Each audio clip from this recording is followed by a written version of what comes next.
جن بچوں کو نیند جلدی آ جاتی ہے وہ بڑے ہو کر کامیاب انسان بنتے ہیں۔ جن بچوں کو نیند دیر سے آتی ہے ایسے بچے بڑے ہو کر ناکارہ بنتے ہیں۔ گیلے بالوں کے ساتھ رات کو سو جانے سے بال گرنا شروع ہو جاتے ہیں۔ بغیر کنگھا دیے رات کو سو جانے سے بال سفید ہونا شروع ہو جاتے ہیں۔ جس کے چھاتی پر زیادہ بال ہوتے ہیں وہ 80 سال تک جوان رہتے ہیں۔ جس کے پورے بدن پر بال آتے ہیں ایسے بندوں طاقت بھری ہوئی ہوتی ہے۔ خوشبو لگا کر سونے سے مرد کی طاقت میں بے حد کمی ہونا شروع ہو جاتی ہے۔ گھر میں طوطے پالنے سے بھولنے کی بیماری لاحق ہونے کا خطرہ رہتا ہے۔ گھر میں بلیاں پالنے سے گھر میں رزق بڑھنے کا سبب بنتا ہے۔ جس گھر میں گائے اور بھینس ہوں اس گھر میں لقوہ کی بیماری نہیں آتی ہے۔ جس گھر میں سانپ زیادہ ہوتے ہیں اس گھر کے لوگوں کی عمر لمبی ہوتی ہے۔ جس گھر میں بچھو زیادہ ہوتے ہیں اس گھر میں حادثات زیادہ ہوتے ہیں۔ جس گھر میں گوشت پکا کر نہیں کھایا جاتا اس گھر میں معذور افراد جنم لیتے ہیں۔ جس گھر میں چمگادڑ آتی رہتی ہیں اس گھر میں چوریاں زیادہ ہوتی رہتی ہیں۔ جو بچے روتے زیادہ ہیں ایسے بچے بلا کے ذہین اور عقل مند و سمجھدار بنتے ہیں۔ جو بچے اکثر بیمار رہتے ہیں ایسے بچے بڑے ہو کر بہت جلدی رئیس بن جاتے ہیں۔ جس گھر میں مکھیاں آپس میں ملاپ کر رہی ہوں سمجھ جاؤ وہاں چوری ہونے لگی ہے۔ جس گھر میں پرندے ملاپ کر رہے ہوں اس گھر میں رزق کی بارش ہونے کی خوشخبری ہے۔ تیز بارش میں نہانے سے بدن میں 3 مردوں جتنی طاقت آنا شروع ہو جاتی ہے۔ گھر سے نکلتے وقت پاؤں کی ٹھوکر لگ جائے تو سمجھ جاؤ بہت جلد تمہیں دھوکہ ملنے والا ہے۔ جس گھر میں حاملہ بکری بچے دے دے اس گھر میں 3 سال تک رزق کم نہیں ہوتا ہے۔ جس گھر میں حاملہ بلی بچے جنم دے دے تو سمجھ جاؤ اس گھر میں 6 سال تک رزق کم نہیں ہوگا۔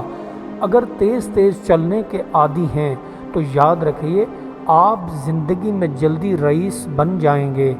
بیٹھ کر آنکھوں میں سرما لگانے سے آدمی کی بینائی بڑھنا شروع ہو جاتی ہے اور عمر میں اضافہ ہوتا ہے۔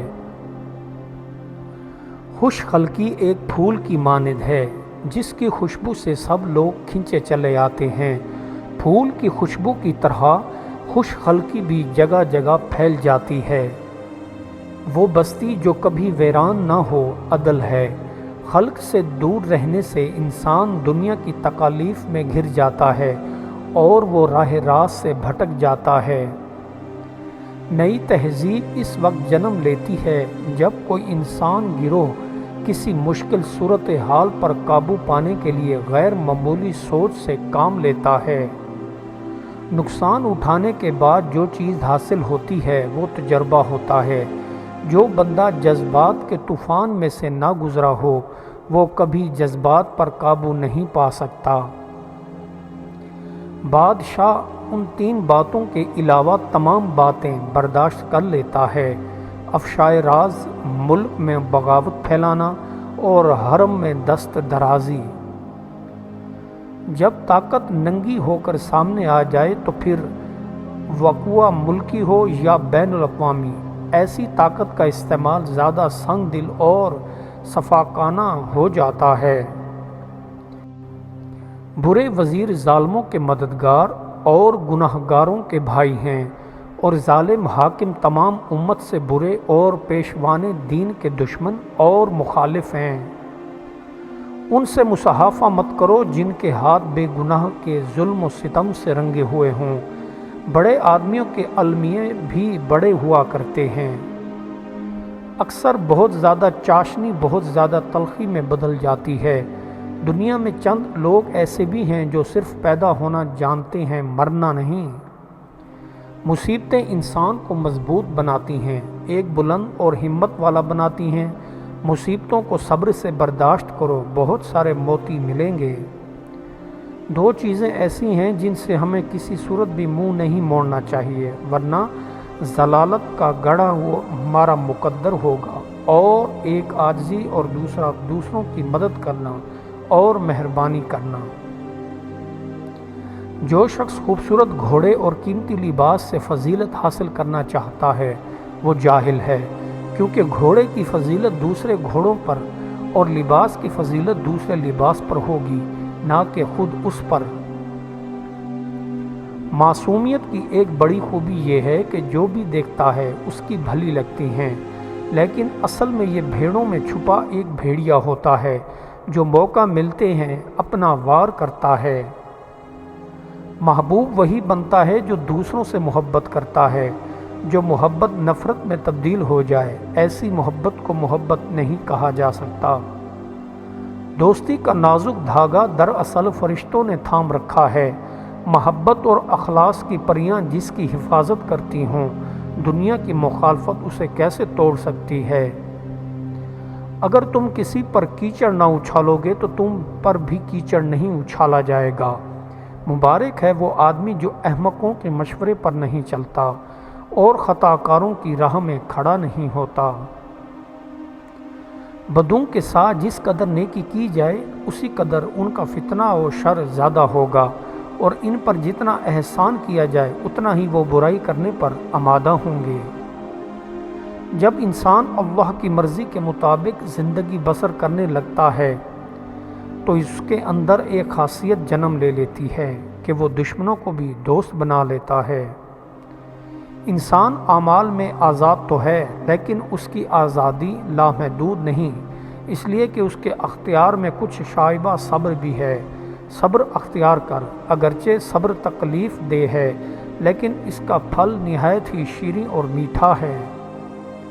جو بندہ مہلک غلطی کر کے سیکھتا نہیں، وہ زندگی میں کوئی کمال نہیں کر سکتا اور نہ ترقی کر سکتا ہے۔ وہ بندہ ستاروں پر بھلا کیسے کمن ڈال سکتا ہے جو اپنے شجر نسب میں پھنسا ہوا ہو۔ امید ایک مسرور کن کیفیت کا نام ہے جو کیتلی کو اس وقت بھی گنگنانے پر مجبور کرتی ہے جب کھولتا ہوا پانی اس کی ناک تک آ گیا ہو۔ بد مزاجی، غلط فہمی، جھگڑے وغیرہ کا عالمگیر راز ہنسی میں چھپا ہے۔ آپ بھی ہنسی کا سہارا لیں، آپ کی 1000 تکالیف اور دکھ ختم ہو جائیں گے۔ جو آزادی کا دل دادا ہو اس کو اس سے پہلے دانا اور پاک ہونا ضروری ہے۔ نیک عورت مرد کے لیے ایک خدا کی نعمت سے کم نہیں ہے۔ ظالم سے بغاوت کرنا خدا کی اطاعت کرنے کے مترادف ہے۔ اگر کسی قوم کا خیال ہے کہ وہ جہالت کے باوجود مہذب طور پر آزاد رہ سکتی ہے تو یہ نہ کبھی ممکن ہوا ہے اور نہ ہوگا۔ دولت بیوی کے اندر ہے، بیوی کے دائیں ہاتھ کے انگوٹھے پر زبان لگاؤ، بہت جلد مالا مال بن جاؤ گے۔ وہ بندہ جو غصہ کو پی جاتا ہے، غصے پر قابو پا لیتا ہے، وہ طاقتور سے بڑھ کر طاقتور ہے۔ وہ جو اپنی روح پر حکومت کرتا ہے وہ کسی ملک پر حکمرانی کرنے سے بہتر ہے۔ پاکیزہ روی اختیار کرو، شہوات ترک کر دو، انسان، دولت، عورت اور بنیادی خواہشات سے احتراز کرو۔ جو بندہ حاصل شدہ نعمتوں پر ہر وقت نظر رکھتا ہے تو فطری طور پر اس کے دل میں شکر کی کیفیت پیدا ہو جاتی ہے۔ طاقت سے محبت کو حاصل کرنا ایسے ہی ہے جیسے کسی پہاڑ سے دودھ نکالنا یا کسی سوئی کے ناکے سے اونٹ کو گزارنا۔ اگر تم میں سے کوئی کسی پر احسان کرے تو اس کو لوگوں سے چھپا کر رکھے۔ احسان کو جتانے والا اللہ کو سخت ناپسند ہے۔ ہر بڑا آدمی ایک آئینہ ہوتا ہے جس میں ایک پوری نسل کو اس کا سراپا نظر آتا ہے۔ جب بچے سچ بولنا چھوڑ دیں تو قیامت آ جائے گی۔ جو گناہ میں گرفتار ہو وہ انسان ہے، جو اس سے نادم اور غم زدہ ہو وہ بندہ رحمان ہے، جو اس کی شیخی مارے وہ شیطان ہے۔ دنیا کا سب سے بدترین گناہ مایوسی اور افسوس کرنا ہے۔ مکمل طور پر خوش ہونے کے لیے انسان کو مکمل طور پر بے وقوف ہونا چاہیے۔ کوئلوں کو سیاہی ہی اس وقت چھوڑتی ہے جب وہ آگ میں داخل ہوتے ہیں، جب تک دھواں ہے آگ کچی ہے۔ خاموشی اظہار نفرت کا بہترین طریقہ ہے۔ کامیابی بے شمار غلطیوں میں پوشیدہ ہوتی ہے، بس ہمت اور صبر کی ضرورت پڑتی ہے۔ جو بندہ بقائے حیات کو دوست رکھتا ہے، اس کی ضرورت دین اور دنیا اور عاقبت کے ہر ایک پہلو میں پوشیدہ ہوتی ہے۔ ہماری بیماری کی دوا ممکن ہے، لیکن اگر تنگ دستی کے ساتھ سستی بھی شامل ہو جائے تو پھر اس بیماری کا کوئی علاج نہیں، یہ لا علاج ہوتی ہے۔ دنیاوی آرزو مجبوری بن کے گمراہی کے بازار میں نکل جاتی ہے، یا پھر دنیاوی آرزو مجبوری بن کے اللہ کے دربار میں پہنچ جاتی ہے۔